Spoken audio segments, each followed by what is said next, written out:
공짜라고 너무 덥석 부른 게 아니었나라는 그 생각할 정도로 너무너무 힘들었습니다. 그리고 조금 아까 여기 반 선생님이 다음에 도전하세요 했는데 저는 도시락 싸들고 다니면서 말리고 싶어요.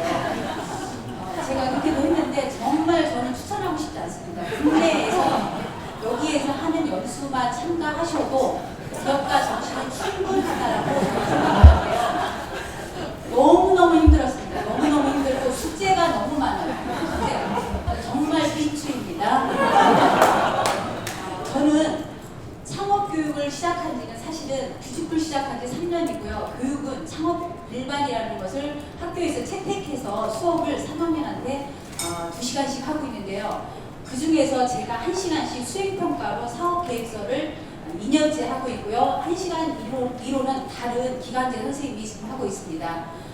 제가 여기에서 가서 본 거는 그 아이들한테 핀란드는 창의적이고 막 생각할 수 있고 그런 아이디어 뱅크 역할을 하는 그 창업 교육의 산실이라고 하는 데를 갔는데요. 다니는 거리가 정말 화보 같고 기억나는 거는 학생들도 전부 다 예쁘고 늘씬날씬하더라고요. 그래서 저는 거기에서 이제 갔다 와서 나의 기업가 정신은 그렇다면 지금 현재 어디쯤 가고 있을까 그거에 대해서 조금 생각하는 계기가 되었던 것 같습니다. 저는 관광조리 특성화고에서 창업교육을 하고 있는데요. 창업교육 1시간 가지고 8시간 수업에다가 제가 상업정보교사인데 상업정보에서 저희가 관광조리 쪽으로 가다 보니까 부전공을 했어요. 선생님들 전체가. 조리 부전공을 했어요. 현재 제과제빵을 수업을 10시간을 하고 있습니다. 그래서 제과제빵 수업을 하다 보니까 이쪽하고 좀 더 창업 쪽하고 더 연결이 되어 있지 않나라는 생각을 하게 되었고요. 여기 있는 사진은 제가 저희 학교 학생들을 데리고서 이제 저희는 입학이라든가 졸업에 저희가 연회장을 직접 꾸미고요. 이렇게 실습을 통해서 직접 하고 있습니다. 그래서 뒤에서 말씀드리지만 옴니아를 갔다 온 거하고 저희하고 별 차이는 없었던 것 같습니다. 저희 학교에 오는 아이들은 아까 경주여상도 말씀을 드렸는데요. 정말 자존감은 밑바닥이고요. 자신감 하나도 없습니다. 성적이 학생이 부족하기 때문에 일단 학생을 채워야 되는 거라 그 아이들한테 뭐를 기대하기는 어려운데요. 그러한 아이들에게 자존감을 심어주자라고 하고 자신감을 심어주자, 또 꿈을 갖게 하자 하는 것이 뭐냐면 비스풀 활동했어요. 공부를 조금 잘하는 아이들은 금융반, 공무원반에 가 있기 때문에 저는 밑에 있는 아이들을 데리고서 꿈을 키우자라는 걸로 재교육, 동아리 활동을 하고 있는데요. 그런 동아리 활동을 해가지고 새로운 꿈을 갖고 신바람 나는 학교 생활을 한번 해보자 라는 동기를 부여해 주려고 노력을 하고 있습니다. 여기서 재교육이라고 했는데요. 제가 핀란드 연수 중에서 가장 기억에 남는 건 저한테 필요한 것만 기억이 되고 저가 공감이 되는 것만 기억이 되더라고요. 재교육은 저희 반 아이가 23명 중에 23등 아이를 제가 1년을 가르쳐서 부사관, 조리 부사관을 만들었는데요. 조리 부사관에 가서 아침에 전화가 와요. 새벽에. 선생님 1,500명이 3일 거를 부식을 받아요. 조리 부사관이 저는 뭐 하나도 몰랐는데 그 아이를 통해서 알았어요.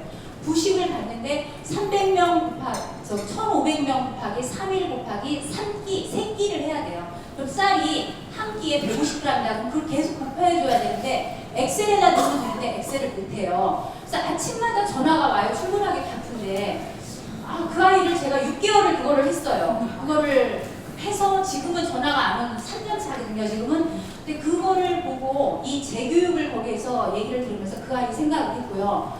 또 저는 정보 컴퓨터 교사라서 컴퓨터 쪽을 수업을 하다 보면은 뭐가 있냐면 시시각각 IT가 바뀌어요. 바뀌는데 교과서의 내용은 2, 3년 전 내용 그대로예요.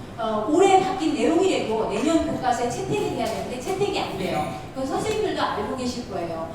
그리고 그렇게 바뀌는 내용을 제가 따라가기에는 사실 어렵고요. 그 부사관 간 아이는 엑셀을 물어봤으니까 제가 대답을 할 수 있었지 엑셀이 아닌 실기 과목에 대한 거를 물어보면 제가 대답을 못하는 게 많았어요. 명확하게 이론적인 건 대답을 하지만 실습적인 건 제대로 대답을 못했는데요. 그러한 측면에서 바뀐 내용에 대해서 저도 재교육을 받았다면 저가 훨씬 더 아이들한테 잘 가르쳐줄 수 있었을 텐데 또 하나는 그 아이들도 저한테 물어볼 필요가 없이 그 아이들도 재교육을 받았을 텐데 라는 생각이 들었어요. 근데 핀란드는 이 재교육이 전반적으로 사회 전반적으로 무료로 자기 취미나 특기에 따라서 누구나 배움의 기회를 공통으로 누구나 가질 수 있다라는 전제 조건 하에 재교육이 이루어지고 있었던 게 가장 인상적이었고 부러웠고 나도 이렇게 우리도 이랬으면 좋겠다라는 생각을 했던 부분입니다. 그 다음에 초등학교에 기업가 정신이 의무 교육으로 들어간다고 하는데요. 초등학교의 의무 교육이 되면서 저는 이 사람들은 제가 질문을 했어요. 선생님들은 어떻게 교육을 합니까?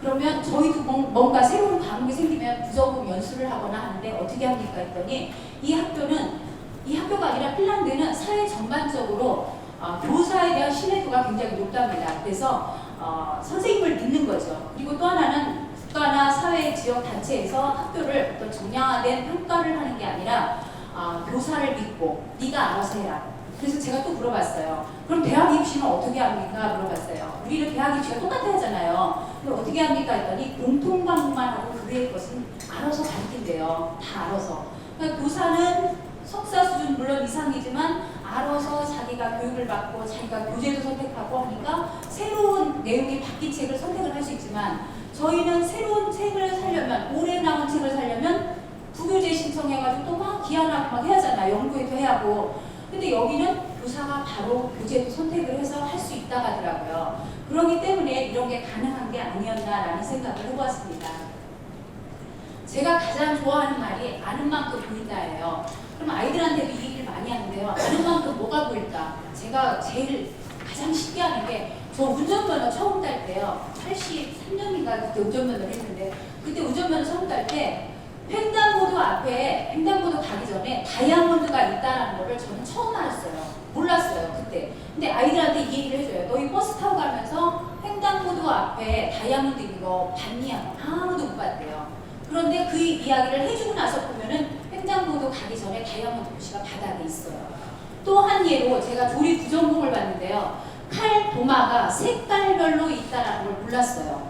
근데 색깔별로 있대요. 그래서 저희가 우리 급식실은 안 그러는데 이렇게 했는데 와서 급식실 가서 확인해 보니까 색깔별로 있는 거예요. 그래서 이게 아는 만큼 보인다라는 건데요. 저희 아이들에게 저는 기업가 정신을 창업교육하면 일부 선생님들이 그래요. 학생이 창업해?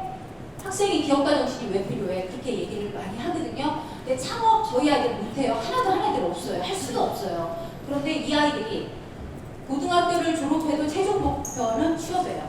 대학을 졸업해도 취업, 대학원을 나와도 취업, 결혼을 해서도 요즘은 맞벌이로 취업을 해야 되거든요. 그렇다면 취업을 하는데 인간 수명 100세 시대라고 하는데 100세 시대에 과연 이 아이들이 그때까지 직장을 다니다가 얼마나 직장 생활을 하면서 은퇴 후에 살 것인가. 저는 뭐라고 생각하냐면 기술을 배워야 된다고 아이들한테 항상 얘기를 해요.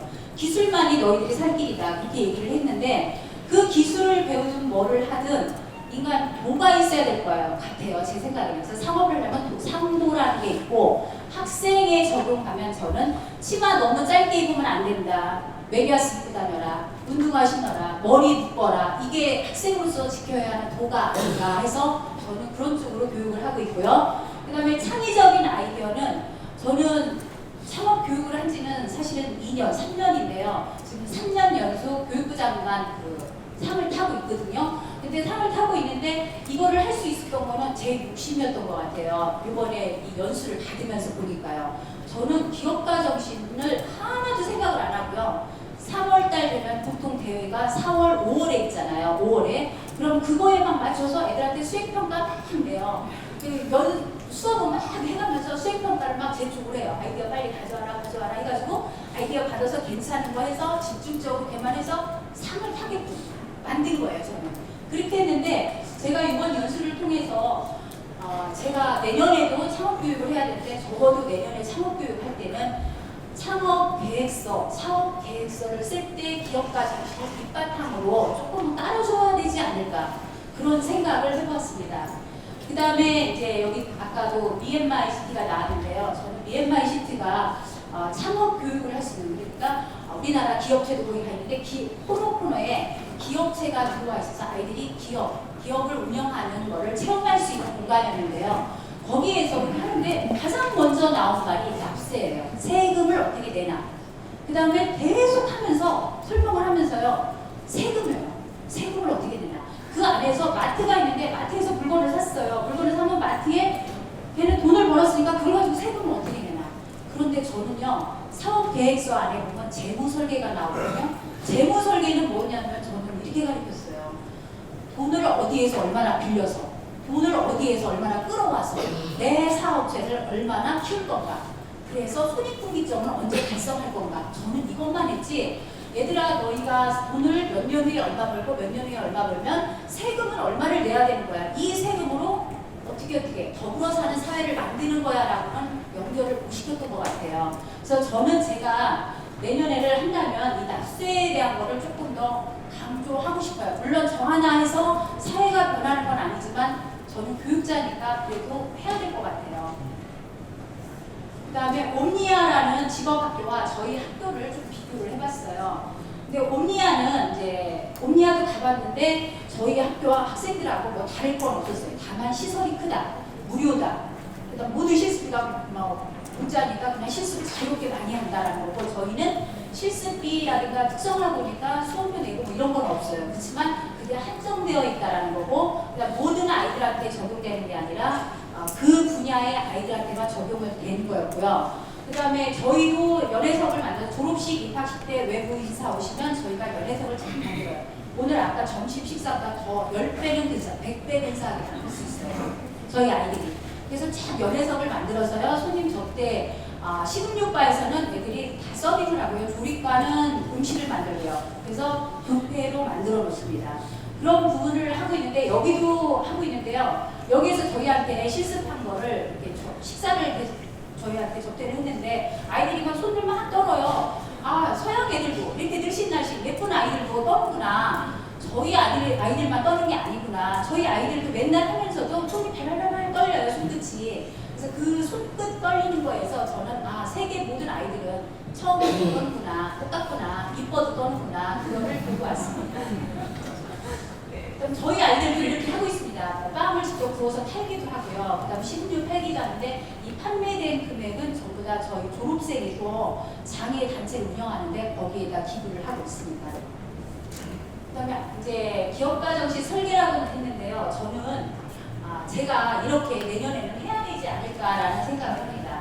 그래서 좀 창의적인 인재 육성을 위해서 그동안에는 빨리빨리 해갖고 빨리 돼. 그리고 쭉 봤어요. 그냥 솔직히 저기 테이블에다 쫙 펴놔요. 한꺼번에 한 장씩 넘기면 몰라서 막 쫙 서서 움직이면서 막 채점도 하고 막 이랬는데, 그렇게 창의적인 인재 육성에는 떨어진 것 같아요. 그냥 획일화돼가지고 했는데 꼭 내년에는 창의적으로 좀 해보려고 하고요. 그 다음에 4차 산업혁명에 의해 가지고 인간이 할 수 있는 범위가 자꾸 좁아지고 다른 것이 대신하고 이렇게 하는데요. 그런 속에서 다원화 교육을 해서 자기 적성이나 특기, 취미 이런 거에 맞는 직업을 찾을 수 있도록 해야 되지 않을까라는 생각도 해보고요. 그 다음에 다양한 경험과 체험 활동을 통해서, 이런 다양한 경험, 체험 활동하면 애들을 끌고 많이 돌아다니잖아요. 어떤 선생님은 애들을 그렇게 다니고 다니면 뭐 하냐고 해요. 근데 저희 아이들 교실에 있어도 어차피 자요. 공부 안 해요. 그러면 이렇게 다니면 저는 이런 생각을 해요. 내가 취미가 뭔가, 어느 날 갑자기 어느 날 운동 체육대회를 하면은 막 정말 밑바닥인 아이가 달리기 1등을 해요. 그럼 그 애는 그날의 영웅이 돼요. 그럼 그 애는 날이면 날마다 체육대회만 했으면 좋겠는 거예요. 그렇게 잘하는 게 뭔가가 장을 펼쳐주면 나오거든요.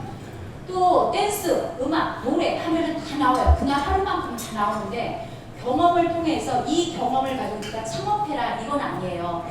네가 나중에 창업할 수 있는 범위가, 나 저번에 이걸 해봤는데 나 적성이 안 맞아 하면 그걸 빼고 다른 종류로 들어가면 되거든요. 그래서 여러 가지 경험을 통해서 본인의 직업 또는 뭐 나중에 취미가 또 업이 될 수도 있으니까 그런 것들을 찾아주고 싶고요. 그 다음에 이제 여기에서 납세의 의무를 꼭 한번 진짜 해보고 싶어요. 저도 잘 모르거든요. 저부터도 배우고, 저도 연말정산할 때 어떻게 하면 조금 될까?